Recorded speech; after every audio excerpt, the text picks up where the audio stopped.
2002년 3월 16일 미국의 한 원자로 헤드에서 발견된 커다란 구멍. 이 구멍을 본 사람들은 모두 깜짝 놀랐습니다. 이 사건으로 어떤 사람들은 감옥에 가야 했고 어떤 사람들은 안전을 위한 새로운 규칙을 만들었습니다. 원자력 발전소를 운영하던 회사는 545만 달러, 하나로 약 73억 원 이상의 벌금을 내게 되었죠.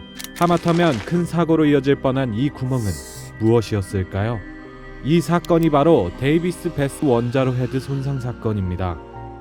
2001년 8월 미국 원자력 규제위원회는 오코니 사무기에서 원자로 헤드 관통부 노즐 결함을 발견합니다.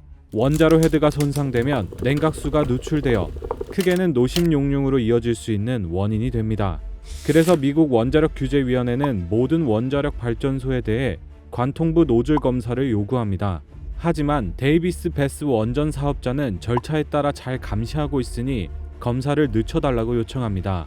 협의 끝에 조금 일찍 확인한 데이비스 베스의 원자로 헤드는 크게 손상되어 있었죠. 절차에 따라 원자로 헤드 감시 프로그램을 이행하지 않았던 것입니다. 사업자가 요구한 대로 예정된 정기 검사 기간에 점검을 했다면 큰 사고로 이어질 수도 있었던 사건이었습니다. 이 사건은 안전을 우선하지 않는 사업자의 마음가짐에서 비롯된 일로 안전 문화가 중요하다는 인식을 심어준 계기가 되었습니다. 데이비스 베스 사건과 같은 일이 벌어지지 않으려면 안전 문화의 정착이 중요합니다. 안전 문화란 모든 직원들이 안전을 최우선으로 생각하고 행동하는 문화를 말합니다. 그렇다면 우리나라는 원자력 방사선 사업자에게 안전 문화를 정착시키기 위해 어떤 활동을 하고 있을까요?